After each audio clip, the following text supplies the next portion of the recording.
یتیمی جس نے پائی اس بلند اقبال کو دیکھو، یتیمی جس نے پائی اس بلند اقبال کو دیکھو، کسی کے لال ہو تو آمینہ کے لال کو دیکھو، کسی کے لال ہو تو آمینہ کے لال کو دیکھو، اگر مظلوم ہو تو اہل طائف پر عطا دیکھو، اگر مظلوم ہو تو اہل طائف پر عطا دیکھو، جبی پر زخم کا کر بھی لبوں پر وہ دعا دیکھو۔ میں دعوت دیتا ہوں سب سے آخر میں عزیزم محمد اسماعیل سلمہ کو، جو اس مدرسے کے سب سے چھوٹے طالب علم ہیں اور وہ اس مدرسے میں تقریباً 3 سال سے تعلیم حاصل کر رہے ہیں۔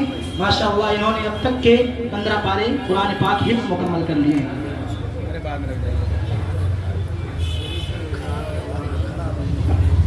انہوں نے ماشاءاللہ قرآن معاہدے سے لے کر جو سفر اب تک کا طے کیا ہے وہ یہیں پر۔ حامدا ومصليا عما بعد، أعوذ بالله من الشيطان الرجيم، بسم الله الرحمن الرحيم، وقضى ربك ألا تعبدوا إلا إياه وبالوالدين إحسانا، قال رسول الله صلى الله عليه وسلم: أي الأعمال أحب إلى الله؟ قال الصلاة على وقتها، قلت ثم أي؟ قال بر الوالدين، قلت ثم أي؟ قال الجهاد في سبيل الله۔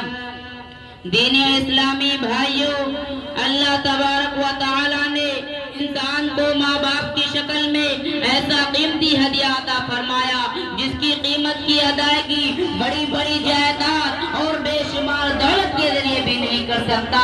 والدین کے مقام و مرتبہ تمام شریعت و سماویہ میں بلند آ رہا ہے، چنانچہ ارشاد باری ہے: وَإِذْ أَخَذْنَا مِيثَاقَ بَنِي إِسْرَائِيلَ لَا تَعْبُدُونَ إِلَّا اللَّهَ وَبِالْوَالِدَيْنِ إِحْسَانًا۔ یاد کرو اس وقت کو جبکہ ہم نے بنی اسرائیل سے وعدہ لیا کہ تم لوگ صرف ایک اللہ کی عبادت کرو گے اور والدین کے ساتھ نیک سلوک کرو گے۔ اسی طرح اللہ تعالیٰ نے اس امت محمدیہ کو مخاطب کرتے ہوئے ارشاد فرمایا: وَقَضَى رَبُّكَ أَلَّا تَعْبُدُوا إِلَّا إِيَّاهُ وَبِالْوَالِدَيْنِ إِحْسَانًا۔ اور تیرے رب نے قطعی حکم دیا کہ اس کے سوا کسی کی پوجا مت کرو اور ماں باپ کے ساتھ خوب اچھا سلوک کرو۔ آگے ارشاد فرمایا: وَإِمَّا يَبْلُغَنَّ عِندَكَ الْكِبَرَ أَحَدُهُمَا أَوْ كِلَاهُمَا فَلَا تَقُل لَّهُمَا أُفٍّ وَلَا تَنْهَرْهُمَا وَقُل لَّهُمَا قَوْلًا كَرِيمًا۔ اگر تیری موجودگی میں ان میں ایک یا دو بڑھاپے کو پہنچ جائے تو ان کے آگے اف تک نہ کہنا، نہ انہیں ڈانٹ ڈپٹ کرنا، بلکہ ان کے ساتھ ادب و احترام سے بات چیت کرنا۔ بلکہ اللہ تعالیٰ نے ان کے ساتھ عاجزی اور انکساری سے پیش آنے اور ان کے لیے دعائیں خیر کرنے کا حکم دیا ہے۔ ارشاد باری ہے: وَاخْفِضْ لَهُمَا جَنَاحَ الذُّلِّ مِنَ الرَّحْمَةِ وَقُلْ رَبِّ ارْحَمْهُمَا كَمَا رَبَّيَانِي صَغِيرًا۔ سامعین اکرام، اور ایسا کیوں نہ ہو جس والدہ نے ہمیں اپنے پیٹ میں 9 مہینے رکھ کر تمام تکلیفیں جھیلی، ان دنوں کے تمام مصیبتوں کو مسکرا کر برداشت کیا۔ چنانچہ ارشاد باری ہے: وَوَصَّيْنَا الْإِنسَانَ بِوَالِدَيْهِ حَمَلَتْهُ أُمُّهُ وَهْنًا عَلَىٰ وَهْنٍ۔ ہم نے انسان کو اس کے ماں باپ کے متعلق نصیحت کی ہے کیونکہ اس کی ماں نے دکھ پر دکھ اٹھا کر اسے حمل میں رکھا، جس کی وضاحت قرآن کریم کی دوسری آیت سے اس طرح ہوتی ہے: وَوَصَّيْنَا الْإِنسَانَ بِوَالِدَيْهِ إِحْسَانًا حَمَلَتْهُ أُمُّهُ كُرْهًا وَوَضَعَتْهُ كُرْهًا۔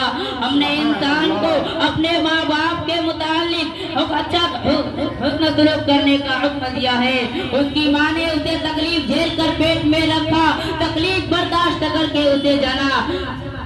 حضرات، اللہ تبارک و تعالیٰ کا یہ حکم ہے کہ والدین خواہ امیر ہو یا غریب، مومن ہو یا کافر، ان کے ساتھ نیک سلوک کی جائے، ان کے حکم کی تعمیل کی جائے، شرک و بت پرستی کے علاوہ تمام باتوں کی فرما برداری کی جائے۔ چنانچہ ارشاد باری ہے: وَوَصَّيْنَا الْإِنسَانَ بِوَالِدَيْهِ حُسْنًا وَإِن جَاهَدَاكَ تشرک بی ما لیس لک بہ علم فلا تطعہما. ہم نے انسان کو اپنے ماں باپ کے ساتھ اچھا سلوک کرنے کا حکم دیا ہے. اگر وہ یہ کوشش کرے کہ آپ میرے ساتھ اسے شریک کر لے جس کا آپ کو علم نہ ہو تو ان کا کہنا نہ مانیے. اسی بات کی نصیحت کرتے ہوئے لقمان نے اپنے بیٹے سے کہا تھا وَإِن جَاهَدَاكَ عَلَىٰ تُشْرِكَ بِي مَا لَيْسَ لَكَ بِهِ عِلْمٌ فَلَا تُطِعْهُمَا وَصَاحِبْهُمَا فِي الدُّنْيَا مَعْرُوفًا. اے میرے بیٹے اگر وہ دونوں تجھ پر اس بات کا دباؤ ڈالے کہ تو میرے ساتھ اسے شریک کر جس کا تجھے علم نہ ہو تو ان کا کہنا نہ ماننا اور دنیا میں ان کے ساتھ اچھی طرح بسر کرنا. اے میرے دوستو جہاں ایک طرف قرآن کی اتنی ساری آیتیں والدین کے مقام و مرتبہ کی طرف اشارہ کرتی ہے تو وہی دوسری طرف سینکڑوں حدیث مبارکہ ہے جو والدین کے شان عالی کی طرف ان کے حقوق کی ادائیگی کی طرف اشارہ کرتی ہے. چنانچہ ارشاد نبوی ہے رضا ربی فی رضا الوالد وسخط ربی فی سخط الوالد کہ پروردگار کی خوشی میں والدین کی خوشی ہے اور پروردگار کی ناراضگی والدین کی ناراضگی ہے. اگر تو نے اپنے کردار کے ذریعے اپنے اخلاق کے ذریعے اپنے اعمال کے ذریعے اپنی باتوں کے ذریعے اپنے والدین کو خوش کر دیا تو یاد رکھو تیرا رب تجھ سے خوش ہو گیا. اگر تو نے اپنے والدین کو تکلیف پہنچائی اپنے اعمال کے ذریعے اپنے اقوال کے ذریعے دل آزادی کی تو تیری یہ نمازیں تیری یہ سنتیں تیری یہ نوافل تیری یہ تلاوتیں تیرے چہروں پہ مار دی جائے گی.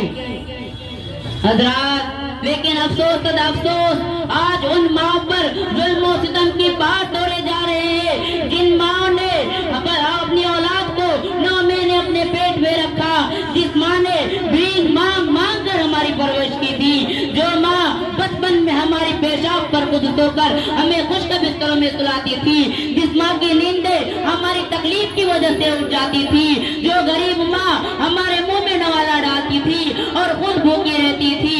آج ہم اسی ماں کو اپنی بیوی کو خوش کرنے کی وجہ سے ناراض کرتے ہیں.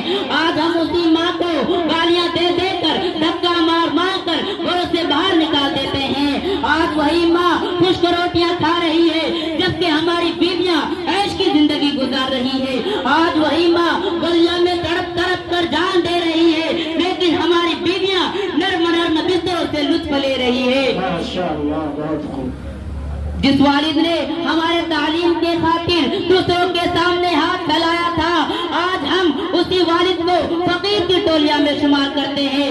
جس والد نے ہمارے تعلیم کے خاطر جس والد نے ہمارے کپڑوں کے خاطر چلاتی دھوپ کی سختی برداشت کی تھی آج وہی والد کپڑوں کے لیے ترس رہا ہے. جس والد نے ہمارے آرام کے خاطر اپنے آرام و راحت کو بھلا دیا تھا آج وہی والد آرام کے لیے ترس رہا ہے اور ہم دوستوں یاروں کی چاپلوسی میں لگے ہوئے ہیں.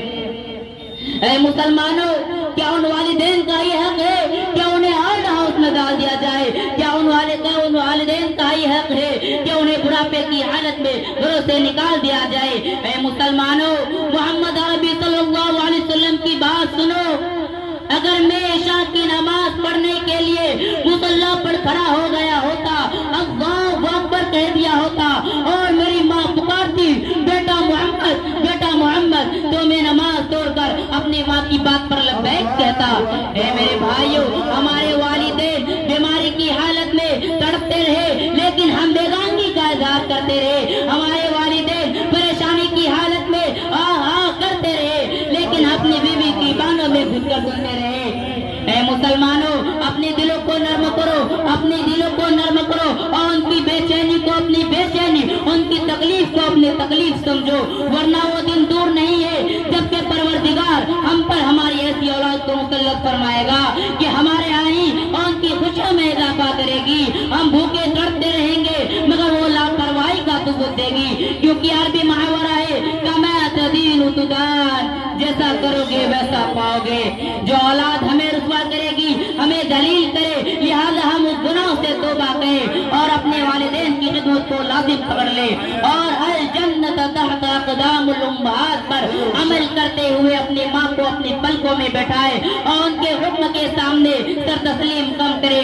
اسی چند بات میں اپنی تقریر کو اس شعر کے ساتھ مکمل کرنا چاہتا ہوں کہ تڑپتا ہے کوئی بچہ تو ماں کا دم نکلتا ہے